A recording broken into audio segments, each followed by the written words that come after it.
नोंथांनिसिमबो जानाया ओरैबायदि जादों जेनेबा आंहा मेगन खाथियाव टिउमार जादोंमोन बे टिउमारखौ आं थांनाय शुक्रबाराव अपारेशन खालामदों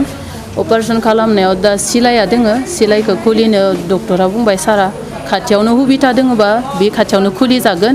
बिदि बुंनायखाय आं खाथिनि सस्त्रापारा सिभिलाव थांदों थांनानै खुलिनो बुंनायाव बायद'आ बुंबाय सप्तासेल'सो जादोंबालाय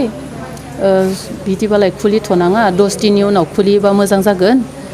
7 दिननि उनाव बे 7 दिन जानाय लोगो लोगो खुलियोबाला बे सिलाइया हेरेङा जाफाफिनबाला आकबार आरो गोदान सिलाइ जाफाफिनगोन बे खौरांखौ बुंनायखाय बायद'आ दे बिदिबालाय जागोन नेक्स्ट मंगलबारफोराव आं फैसिगोन बिदि होननानै आं फैबाय न'आव फैनायाव बे सस्त्रापारा खाथिनिनो सोरनापारा गामि होननाय दोङो बे गामियाव टार्निं सारियालि जायो बे टार्निंआव आंखौ बियो बेलबो होआखै बेलेग गारिया बेल होदों खिन्थु बे गारिया बेल होआखै बेल होयि सायाव जों सानै लोगोमोन आंदो सासे लोगो दंफायोमोन बे लोगो जों साइड थाबायबोबाय थानायखौनो बियो बेल होआलाफानो आंनि खेनेखौ गारि सलायनायैनो बोनानै लाना आंनो जेब्ला बोबाय आङो आगानथाम फासयनानै आङो आंनि खेनेखौ हमथाना थांबाय थादों बे मानसिया बेलगुरिनि मेनला होननानै बुङो सिनायो जों दा बे जाबाय PPFनि मानसि आं जाबाय आरो UPPनि मानसि जुदि आरो आंखौ जुदि बिदि खालामाबा एक्सन लायाबा आङो जुदि आंखौ लामा दथायाव माबा मोनसे खालामोबा आं हिन्जाव मानसि हौवा मानसिखौथ' आं हाया बेनिखायनो आं गावखौनो गिनानै साबधानाव थानो होननानै आं जेनेबा बे केसखौ होनाय जाबाय लोगोआव सासेल'सो दङ बियो मा खालामदों लोगोआबो आंखौ बोनायखौ नुनानै बिबो रायदों लाजिया नोङो मालाय हिन्जावखौ बेबायदि खालामनो दाय गैया मा गैया जोंथ' जोंनि लामाखौसो फैबाय थादों नों गारि बेलबो होआ मा होआ सिरिहै फैनानै नोंथ' बेबायदि खालामनाया मोजां जायाखै बिदि बुंदों आरो बियो आंहा जानाया खेने हमनानै बोनायलाय रे बे खर'आ सादों आरो दा आङो बे जाथायनि सायाव बेखौनो बुंनो सानदों मानो होनोबा जों हिन्जाव माहारिनि सायावहाय दाय गैया फोदो गैया बेबायदि अयनाय बाहाबै बा अयथासार बाहाबै बेबायदि अभद्र सासे बिमा माहारिखौ मान गैया सनमान गैया बेबायदि खालामनायखौ जों मोजां मोनाखै दा बिनि थाखायहाय जोङो जोंनि अमेन सेलनिफ्राय माने जोङो बेफोर गाज्रि बेबायदि भाब लानानै बेबायदि गाज्रि आखु हिन्जावफोरनि सायावहाय बा आइजो माहारिनि सायाव बेबायदि खालामनायखौ जों मोजां मोनाखै दा बे खेथ्रआवहाय जोङो बेखौहाय प्रखाखननि सायावहाय जों नारसिननाय जागोन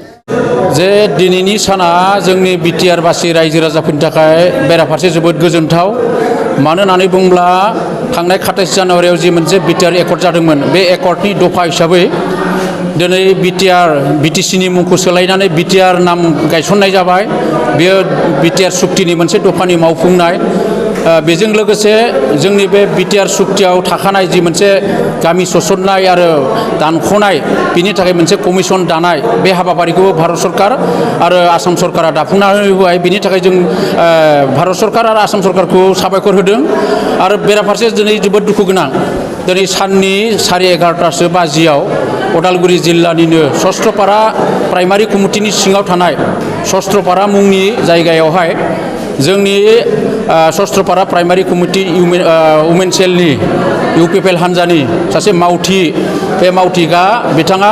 मेगन अपारेशन जानानै मेडिकेलनिफ्राय फैबाय थानाय समाव लामायाव BPF हान्जानि सासे मावथिया खानायाव हमना बोख्लायनानै बेखौ माने एटेम्प्ट टु मार्डार बे हिसाबै खामानि मावनायाव जों माने मुगैदों गरिना होदों बे जाथायनि थाखाय आरो इमिडियेट सरकारखौ जों खावलायदों जे जाय दायनिगिरि बिथांखौ इमिडियेट एरेस्ट खालामनानै आयेनगत भाबै साजा होनांगौ नङाब्ला बिनि रिएक्सना जोबोद गाज्रि जागोन खारन जोंनि समाजाव दिनै डेम'क्रेटिक भाबै जि मोनसे इलेक्सन सोलिदों बे इलेक्सनखौ जों मोजाङै बाहागो लानायखौ लुगैयो नाथाय बेबादि अयनाय भाबै इलिगेल जि मोनसे सिन्ताधारा बेखौ जोंनि समाजाव लाय होनाया मोजां जानाय नङा बेनिखायनो जों गोख्रोङै खावलायदों सरकारखौ जे इमिडियेट बिथां कालप्रिटखौ हमनानै साजा होनांगौ आरो लोगोसे खावलायदों जे BPF हान्जाखौ दिनैनि दिनाव जाहाथे बेबादि अयनाय अयथासार सिन्ताधाराजों इलेक्सनखौ बारहोनो साननाया मोजां जायाखै आरो बेनिफ्राय गोजानाव थानो थाखाय BPF हान्जानि गासैबो मावथिफोरखौ खावलायहरनाय जाबाय नङाब्ला बिनि फिननाया राजनितिक भाबै जेरै होनांगौ जोंबो होनो थाखाय प्रस्तुति दिनैनि जि मोनसे जि मोनसे कार्यकलाप बे कार्यकलापखौ जों हमनो हायो हाग्रामाया दिनै फैगोन बे बिटिसि इलेक्सनाव जेनगोन बेनिनो मोनसे बिथांमोननि मोनसे सिन खारन बे मोनसे जि मोनसे आखल बियो जेननायनि बा नार्भासनि मोनसे माने नुथाय आरो बे हिसाबैनो बिथाङा जेननायखौ लाखाबाय आरो जेननायनि थाखायनो हके न हके खामानि मावनानै समाजाव मोनसे बिरसिंखल खालामनो थाखाय बिथांमोना थांखि लादों आरो बे थांखिखौ बिथांमोना जुदि बोखाराब्ला बेनि रिएक्सना गाज्रि जाहैगोन दिनै जोङो बिपिएफनि बे 17 बोसोराव बिटिआर ओनसोलनि जे आइजो माहारि बिथांमोना निरापत्ता गैयै जादों खारन दिनै जाय आइजोआ दिनै अयनाय खालामजाबाय बिथाङा मेडिकेलनिफ्राय फैबाय थादोंमोन बेनिफ्राय जों मिथियो दिनै बिटिआर ओनसोलाव आइजोफोरनि जि मोनसे उदांथि गैया